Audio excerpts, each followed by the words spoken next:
बिहार में महागठबंधन की सीटों का बंटवारा हो गया है। पटना में राजद ऑफिस में ज्वाइंट प्रेस कॉन्फ्रेंस में इसका ऐलान कर दिया गया। आरजेडी 26 सीटों पर चुनाव लड़ेगी, जबकि कांग्रेस को 9 और महागठबंधन में वाम दलों में भाकपा को 1 सीट बेगूसराय और माकपा को 1 सीट खगड़िया दिए जाने पर सहमति बनी है, जबकि भाकपा माले को 3 सीट नालंदा, आरा और काराकाट दिए जाने को लेकर भी अंतिम सहमति बन चुकी है। इस गठबंधन में आरजेडी का पलड़ा भारी नजर आ रहा है। पार्टी के हिस्से में न सिर्फ सबसे ज्यादा सीट आई है, बल्कि पूर्णिया, मधेपुरा, सुपौल और बेगूसराय सीट भी कांग्रेस को नहीं दी गई। जिस पूर्णिया सीट से पप्पू यादव कांग्रेस की ओर से टिकट के लिए दावेदारी कर रहे थे, वहां आरजेडी ने बीमा भारती को उम्मीदवार घोषित कर दिया है। सबसे ज्यादा पेच पूर्णिया सीट को लेकर ही रहा।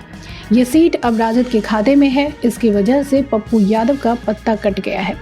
जेडीयू से आरजेडी में आई बीमा भारती सीट पर महागठबंधन के उम्मीदवार होंगे।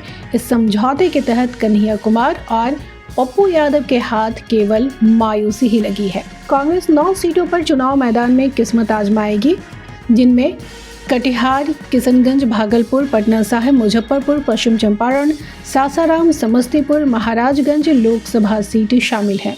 वहीं पूर्णिया और सुपौल सीट को लेकर जो चर्चा चल रही थी वो खत्म हो गया है। ये दोनों सीट राजद के खाते में गई है। मतलब साफ है कि पप्पू यादव का पत्ता साफ हो चुका है, क्योंकि सुपौल सीट भी कांग्रेस के खाते में नहीं गई है। ऐसे में पप्पू यादव यहाँ से भी चुनाव नहीं लड़ सकते। दरअसल पप्पू यादव बार बार इस सीट से चुनाव लड़ने की बात कर रहे थे। उन्होंने कहा था कि वो दुनिया छोड़ सकते हैं, लेकिन पूर्णिया नहीं। सीटों के बंटवारे के बाद अब माना जा रहा है कि पप्पू यादव पूर्णिया से निर्दलीय चुनाव लड़ेंगे। वहीं बेगूसराय की सीट सीपीआई के खाते में गई है, इसलिए कांग्रेस नेता कन्हैया कुमार की भी यहां से चुनाव लड़ने की उम्मीदें अब खत्म हो गई हैं। आपको बता दें कि इससे पहले आरजेडी करीब दर्जन भर सीटों पर अपने प्रत्याशियों को सिंबल दे चुका है। इसको लेकर कांग्रेस के कई नेताओं ने विरोध भी दर्ज कराया था। हालांकि अब हालात कंट्रोल में है। पहले चरण में जिन सीटों पर वोटिंग है, उनमें जमुई, नवादा और गया, औरंगाबाद शामिल हैं, जिन पर राजद ने प्रत्याशियों को पार्टी सिंबल दे दिया है। इसके अलावा बांका और मुंगेर लोकसभा क्षेत्र से भी प्रत्याशी उतार दिए गए हैं।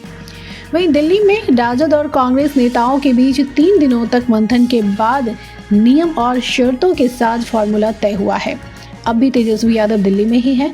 पटना में आरजेडी दफ्तर में आरजेडी के प्रदेश अध्यक्ष जगदानंद सिंह, कांग्रेस के प्रदेश अध्यक्ष अखिलेश प्रसाद सिंह, आरजेडी नेता अब्दुल बारी सिद्दीकी, श्याम रजक, उदय नारायण चौधरी और लेफ्ट पार्टियों से धीरेन्द्र झा, राम नरेश पांडे मौजूद थे।